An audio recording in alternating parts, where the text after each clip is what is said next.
உயிர்த்த ஆண்டவர் இயேசு கிறிஸ்துவில் எனக்கு மிகவும் பிரியமான சகோதர சகோதரிகளே, திருவருகை காலம் முதல் வாரம் ஞாயிறு. இறைவனின் வருகையை எதிர்நோக்கி இருக்கும் காலம். வரவிருக்கும் மீட்பை பற்றியும் அவர் வரும்போது நடக்க இருக்கும் நலன்கள் பற்றியும் இன்றைய வாசகம் எடுத்து கூறுகிறது. இதே வாசகம் எரேமியா இயல் 23 இறைவாக்கியங்கள் 5-6 பகுதியிலும் காணப்படுவதால் நம்பிக்கை அளிக்கும் இக்கருத்து எவ்வளவு இன்றியமையாதது என்று எரேமியா குறிப்பிட விரும்புகிறார் எனலாம். வாக்குறுதி தந்தால் அதை செயல்படுத்துவார். ஆம், ஆண்டவர் வாக்குறுதி தந்தால் அதை நிறைவேற்றுவார். இறைமகன் இயேசு கிறிஸ்து ஒரு நேரத்தில் ஆம் என்றும் இல்லை என்றும் பேசுபவர் அல்ல. மாறாக அவர் ஆம் என உண்மையை பேசுபவர் என்பார் பவுலடியார் 2 கொரிந்தியர் 9:19. இதுவே இறைத்தந்தைக்கும் பொருந்தி அமையும். இஸ்ராயேல் வீட்டின் அரியணையில் வீற்றிருக்கத்தக்க ஒருவர் தாவீதுக்கு இல்லாமல் போகார். எரேமியா 33:17-18, 2 சாமுவேல் 7:1-13 என்று ஆண்டவர் கொடுத்த வாக்குறுதி இயேசுவில் நிறைவு பெறுகிறது.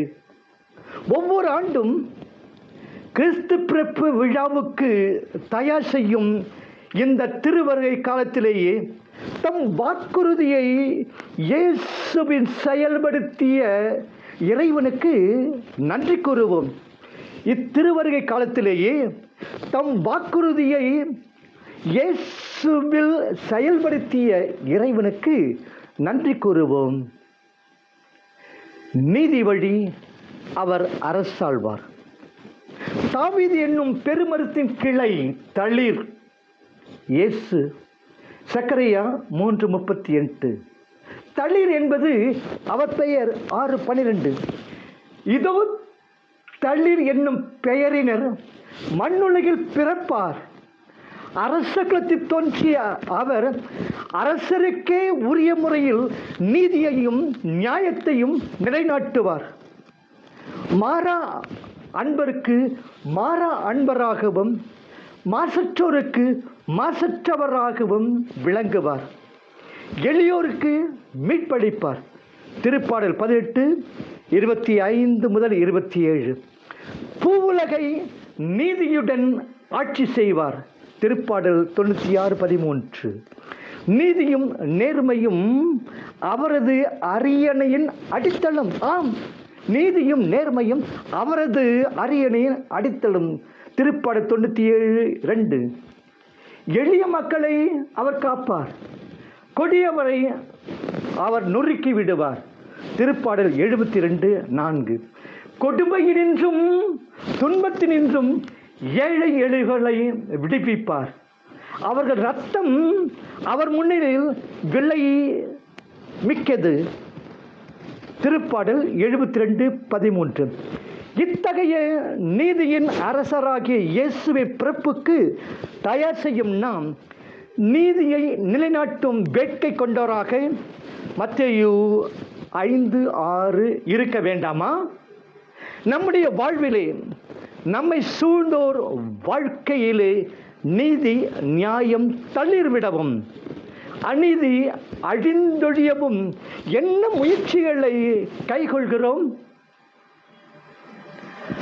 பாலமாய் விளங்கும் குரு அவர்.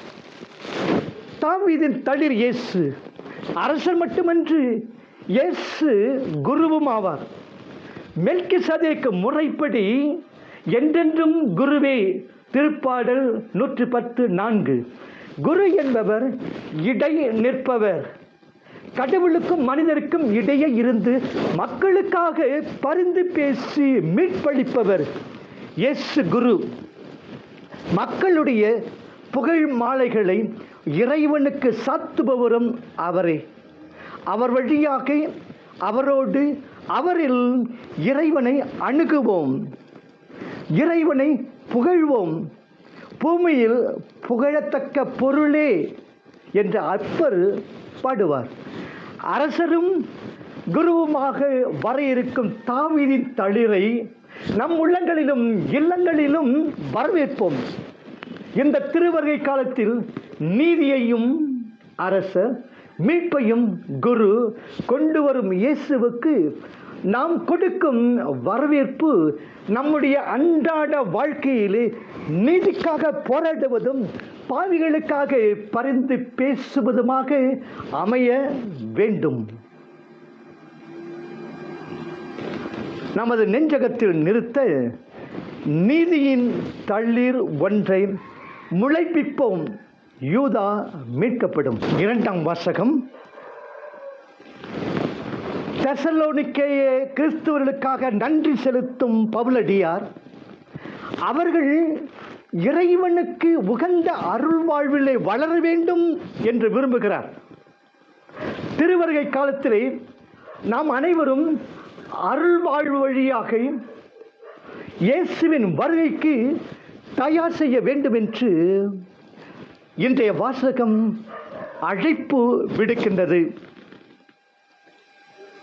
அருள் வாழ்வுக்கு அடிப்படை அன்பு. தெசலோனிக்கேயர் நடுவில் ஒருவர் ஒருவருக்கு காட்டும் அன்பு பெருகி வழிகிறது. 2 தெசலோனியர் 1:3. பவுலடியாரும் உங்களில் கிறிஸ்து உருவாகும் வரை உங்களுக்காக நான் மீண்டும் பேறுகால வேதனையுறுகிறேன் என்கிறார். கலாத்தியர் 4:19.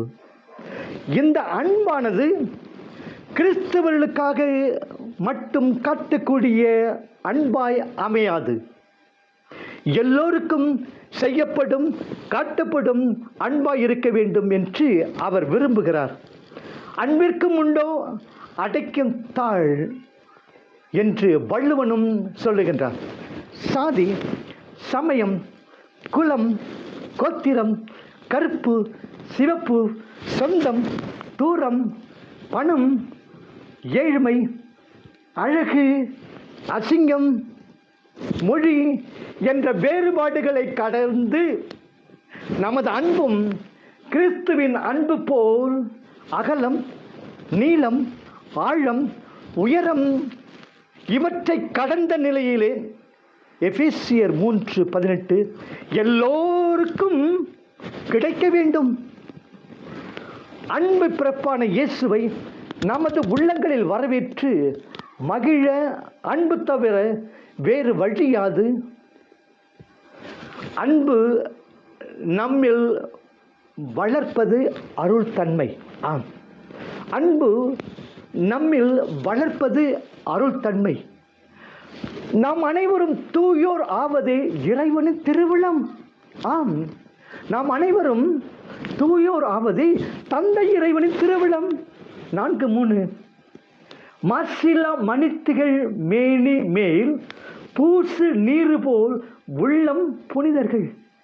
பெரிய புராணத்தில் மாசில்லா மணி திகழ் மேனி மேல் பூசு நீரு போல் உள்ளம் புனிதர்கள். ஆம், நாம் தூயோராகவும் வாசற்றோராகவும் தம்முன் விளங்கும்படி உலகம் உருவாக்கும் முன்பே இறைவன் நம்மை கிறிஸ்து வழியாக தேர்ந்து கொண்டார். எபேசியர் 1:4.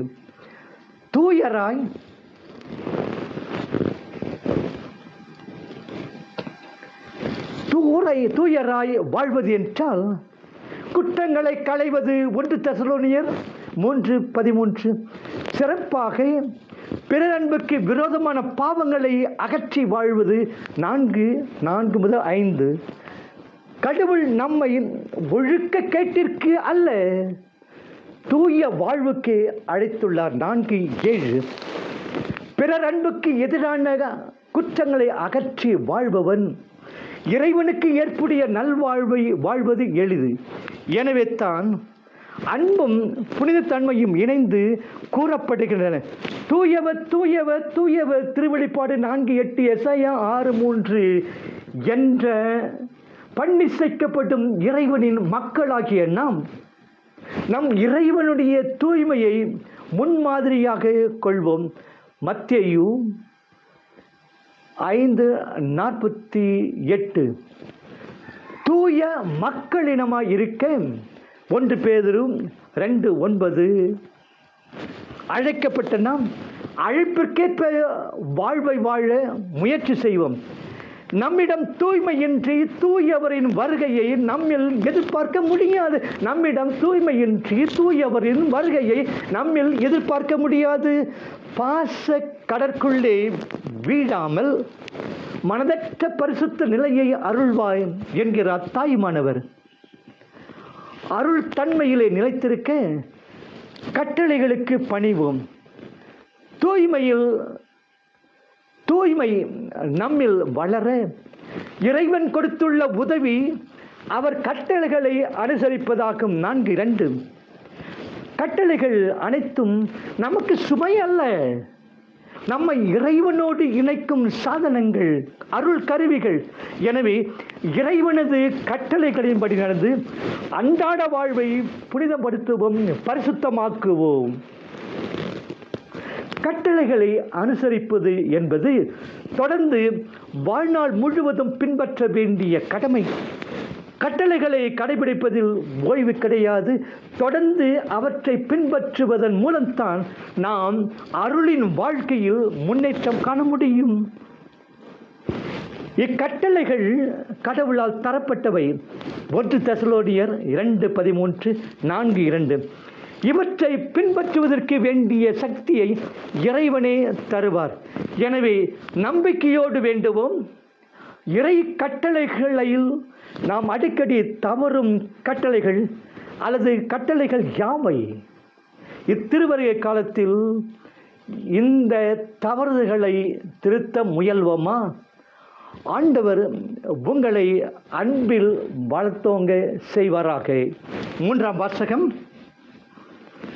திருத்தூதர் லூக்கா இயல் 21, இறை வாக்கியங்கள் 25 முதல் 28, 34 முதல் 36. எருசலேம் அழிவும் கிபி 70, இயேசுவின் இறுதி வருகையும் இணைத்து கூறப்படும் இப்பகுதி திருவருகை காலத்தில் இயேசுவை நம் உள்ளங்களில் வரவேற்க தூண்டும் வாசகமாக அமைகிறது. அன்றாடம் நடக்கும் அறிகுறிகள் வழி இயேசு என்றும் நம்மிடையே வந்து கொண்டேதான் இருக்கிறார்.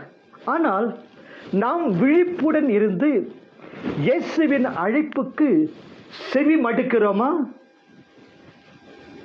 கால அறிகுறிகளில் கடவுளை காண்போம். இயேசுவின் இறுதி வருகையின் போது இயற்கை நிகழ்ச்சிகள் மாறுபட்டு நிகழும். இவை யாவும் அவருடைய வருகையின் அறிகுறிகள், முன் அறிவிப்புகள்.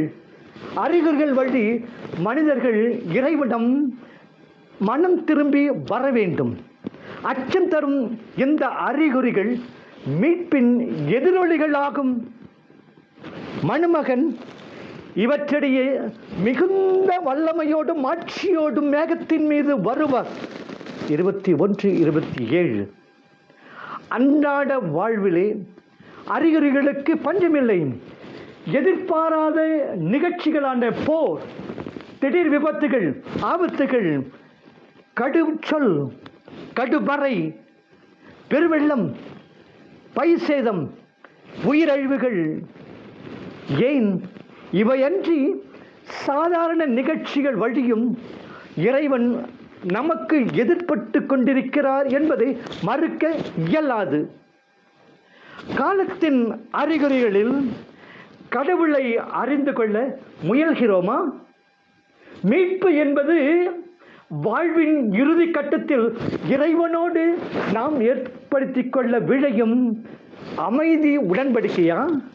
அல்லது வாழ்வின் ஒவ்வொரு மணித்துளியும் நிகழும் ஒவ்வொரு நிகழ்ச்சியும் இறைவனோடு நமக்குள்ள உறவை வலுப்படுத்தும் பாலமாக அமைகிறதா? வாழ்வின் ஒவ்வொரு கட்டத்திலும் தலை நிமிர்ந்து நில்லுங்கள், உங்கள் மீட்பு நெருங்கி வருகிறது. 21, 28 என்ற சொற்கள் நம் செவியில் ஒலிக்க வேண்டும்.